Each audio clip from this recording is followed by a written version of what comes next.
Currently, the Russian army fired artillery at Velikopisarivsky and Yunakivsky communities. This was announced by the head of Sumy Regional Military Administration, Dmytro Zhivitsky. Also, according to him, mortar shelling of Krasnopil region and the territory of Shostka district was carried out. In all cases, the attacks were carried out from the territory of Russia. According to preliminary information, there are no destructions and victims. The current day, the Russian military again fired on Kharkiv and the region. This was announced in a video message by the head of the Kharkiv Regional Military Administration, Oleg Sinegubov. The enemy continues to fire on civilians and civilian infrastructure. The northern part of the city, including Oleksiivka, was recently attacked. In addition, such settlements as Cherkasska Lozova and Slatine of Kharkiv district and Korobochkine of Chuguyev district were affected by the shelling. We have 6 people injured and unfortunately 3 people died as a result of such shelling. According to the press service of the Kharkiv Regional Military Administration, a 56-year-old man died in Kharkiv and 2 men, aged 54 and 47, died in Cherkasska Lozova. The current day, the Russian military fired on a supermarket in Kharkiv. This was announced by the store's director Svetlana Diulina. Locals say 2 explosions were heard as the result of the shelling. At first, the rocket flew, it was very audible.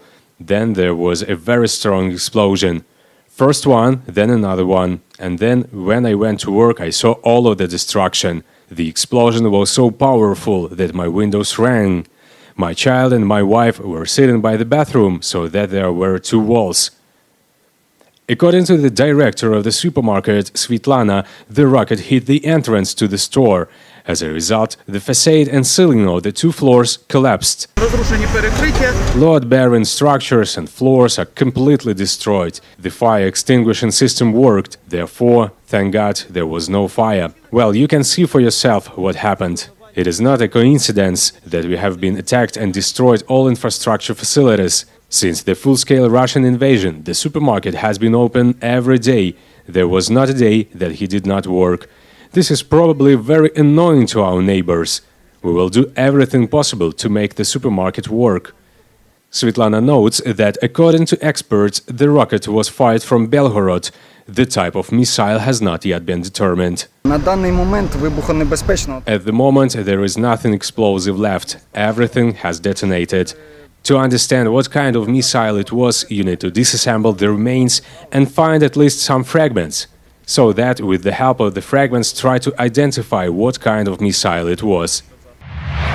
The head of the Luhansk Regional Military Administration, Serhiy Haidai, said that the Ukrainian military was holding back the assault in Severodonetsk. Fighting was currently underway there. A local resident died on one of the central streets of Lysychansk after the artillery shelling of the current day. Another woman was injured and taken to a hospital in Chernivtsi. Several high-rise buildings in the city were damaged. According to Serhiy Haidai, houses in Vrubivka and Zolote suffered the most damage. 25 mortars, artillery, and rocket-propelled grenade launchers were damaged. Today, the Russian military shelled the city of Bakhmut in Donetsk region. The shells hit the school and the administrative building, where the people were hidden. This was reported in the National Police of Donetsk region. We are now at the place of the morning shelling. As you can see, these are the consequences of hitting. Rescuers are currently dismantling the debris. According to preliminary police data, there are victims as a result of the shelling. The school was destroyed. Prior to Russia's full-scale invasion of Ukraine, 400 children studied there. Investigators, together with the SBU, documented the war crimes of the Russian military as a violation of the laws and customs of war. Rescuers evacuated 2 wounded locals from the village of Lastochkino in the Pokrovsky district, where active hostilities are currently underway. This was reported in the main directorate of the SES of Donetsk region. A 51-year-old woman and a 39-year-old man were injured as a result of the shelling in Lastochkino. They were promptly taken by ambulance to the city hospital in the city of Mirnograd. Now the lives of the victims are not in danger. During the current day, the pyrotechnic unit of the main directorate of the State Emergency Service in Donetsk region, together with representatives of the National Police, carried out the disposal of explosive devices that appeared in the Donetsk region due to the war with Russia. According to the SES, in total, since the beginning of the full-scale invasion of the Russian Federation by pyrotechnics of the SES of Donetsk region, more than 4,300 explosive devices have been detected and neutralized. Explosive engineers of the Ministry of Internal Affairs faced high-complexity minefields.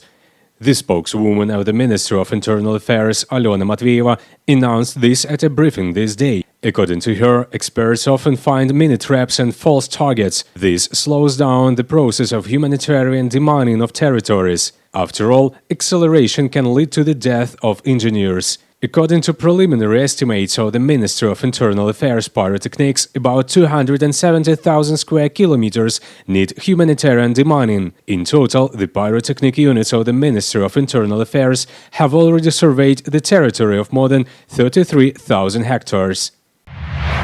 The current day, the head of the National Police, Igor Klimenko, together with the U.S. Plenipotentiary Ambassador to Ukraine, Bridget Brink, visited the mass grave of Ukrainians in Bucha. According to Igor Klimenko, in the Bucha district, the Russian military killed 1,137 Ukrainians during the occupation and 461 in Bucha. In the village of Shevchenkove, on the border of Mykolaiv and Kherson regions, 5 friends organized a volunteer battalion to help people who remain under fire. We support our village at least a little.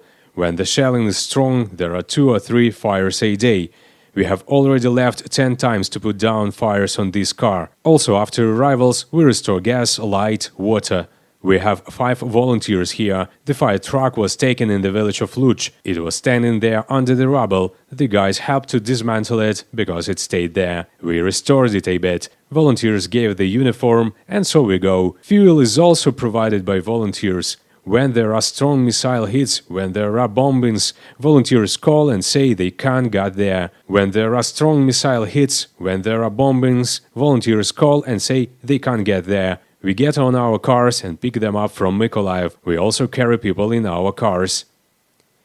Due to the shelling, men often have to repair water pipes. Alexander remembers how the shelling started once during work. The water supply system in our village broke. The guys and I went to repair it.